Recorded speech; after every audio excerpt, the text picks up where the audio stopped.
जैसे इकबाल साहब बहुत शुक्रिया। ऐसे इकबाल साहब जाहिर है ओपोजिशन ने नहीं एक्सप्लॉइट किया सारे के सारे मामले को, मगर उसके बावजूद सवाल ये उठता है, आप वजीर दाखिला थे, आपकी हुकूमत थी, आप लोगों को भी मुआहदा करना पड़ा जितने भी हालात हो गए थे। हुकूमत ने दावे बड़े बड़े जरूर किए, रियासती रीट की बात की, मगर हुकूमत और क्या कर लेती है हुकूमत भी। देखिए शाहजेब, पहली बात तो मैं वाजे करूंगा कि जो हमारी सूरत हाल जिसका हमें सामना था और मौजूदा सूरत हाल को कंपेयर नहीं किया जा सकता। ये एप्पल्स एंड ऑरेंजेस हैं। जब हम इस सूरत हाल के बीच में फैजाबाद धरने में थे तो हमारी बेहतरीन कोशिशों के बावजूद हम इनकी कवरेज मीडिया से ऑफ नहीं करा सके थे, बल्कि बॉल टू बॉल कमेंट्री की तरह लाइव कवरेज मुस्तकिल हो रही थी और उसमें कई दफ़ा पुलिस की सिक्योरिटी भी कॉम्प्रोमाइज होती थी, सिक्योरिटी इदारों की। इसी तरह जो उस वक्त की ऑपोजिशन थी हमारी, वो इमरान खान साहब समेत इनके फ्रंट लाइन लीडर सब उस एहतजाज के अंदर शरीक थे। पीटीआई के कारकुन अपने झंडे लेकर शरीक थे और हमारे खिलाफ कुफर के फतवे दे रहे थे।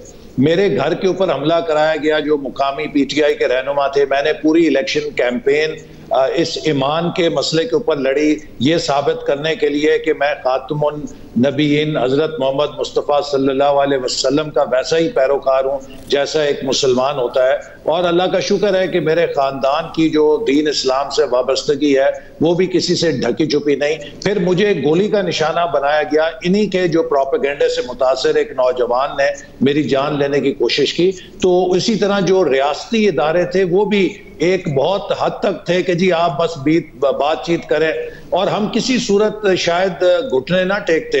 लेकिन हमें जब इंटेलिजेंस इंफॉर्मेशन आई कि कुछ सिंध सूबे के अंदर मसलक की बुनियाद पे फसादात हो रहे हैं, तो मैंने जो अहम ओहदेदार थे उन्हें कहा कि खुदा के लिए इस मसले को रैप अप करें, क्योंकि अगर ये खुदा ना खास्ता बरेलवी और देवबंदी मसलक के फसादात फैल गए, हर मोहल्ले हर गांव में मस्जिदें मदारे सामने सामने, हम बेरूत बन जाएंगे। और फिर हमने अपने एक वजीर की जाहिद आमिद साहब की कुर्बानी दी ताकि मुल्क में आग लगने से बचाएं, चूंकि लोगों के घरों पे हमले हो रहे थे। ये हुआ ना कि आपको ये करना पड़ा। अभी भी पुलिस वाले मारे जा रहे थे। एक हुकूमत ने एक पोजीशन ली है काबीना के इजलास के बाद और अचानक उससे पीछे हटी है, अपने वज़रा को एम्बैरेस किया है। क्यों करेगी हुकूमत अपने? अब मैं बता रहा हूं कि अब इस सूरत हाल का आप मवाजना कीजिए कि मीडिया ने नहायत जिम्मेदारी का मुजाहरा करते हुए कोई कवरेज नहीं की। ऑपोजिशन ने किसी किस्म का इस क्राइसिस के ऊपर तेल छिड़क के आग भड़काने की कोशिश नहीं की। हुकूमत का फर्ज था कि अगर एक सिचुएशन ऐसी थी कि जिसपे वो समझते थे कि ये एक संगीन खतरा है, तो क्या वो अगर ऑपोजिशन जमातों के एतमाद में लेते, अगर कौमी असेंबली के अंदर एक ब्रीफिंग करते और मुल्क में कंसेंसस पैदा करते कि सूरत हाल से कैसे निपटना है, तो क्या उनको सपोर्ट नहीं मिलती? मैं समझता हूं कि पाकिस्तान एक आम मुल्क नहीं है, पाकिस्तान एक न्यूक्लियर ताकत है। दुनिया हमारी अंदरूनी फैसला साजी को देखती है। एक होता है कॉमेडी थिएटर, ये तो एक हॉरर थिएटर भी नहीं, एक मातम या रोने का मुकाम है कि जहां पर ऐसे फैसले किए जाते हैं कि वज़रा कहते हैं जनाब बैरूनी फंडिंग है, ये दहशतगर्द हैं, ये कालादम है। अगले दिन आप ये भी जरूरी नहीं महसूस करते कि आप कौम से माफी मांगे कि हमें गलती लग गई थी, हमने गलत बयानात दिए थे, हम तो इनको बहाल करने लगे हैं। तो मैं समझता हूं कि अगर हुकूमत ने कोई मुआहदा किया है उसे कौमी असेंबली में पेश किया जाना चाहिए। तो आप ये कह रहे हैं जो हालात वाक़यात इस हुकूमत के हैं, अगर आपके होते तो आप रियासती रीट को एस्टैब्लिश करते, अगर उसका जिस तरह हुकूमत ने दावा किया था?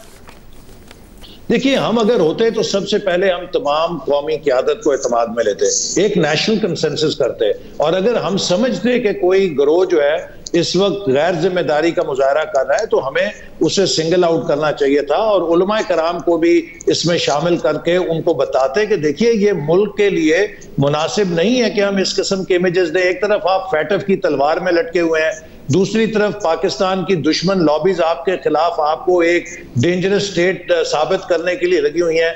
हम किस किस्म के तर्ज अमल का मुजाहरा कर रहे हैं? और इस ग्रुप के ऊपर भी हमें हावी होना चाहिए था इस इस्तदलाल के साथ कि हमें एक जिम्मेदार पाकिस्तानी होने की हैसियत में अपनी सड़कों के ऊपर इस तरह के तशद्दुद के और इस तरह के मज़ाहिर नहीं देने चाहिए। ये नबी करीम सल्लल्लाहु अलैहि वसल्लम की बिशारत से जो मुल्क हासिल किया है, जो दुनिया की वाहिद एटमी ताकत है, हम क्यों अपने हाथों से दुश्मनों को वो सारा मवाद दे रहे हैं जो हमारे खिलाफ इस्तेमाल हो सकता है? मेरा ख्याल है कि हुकूमत ने जिस तरह सरेंडर किया है इसके लिए वही समझती है कि क्यों किया है, क्योंकि पहले वो हमें कुछ और बताती रही, फिर एकदम वो कैपिचुलेट कर गई है।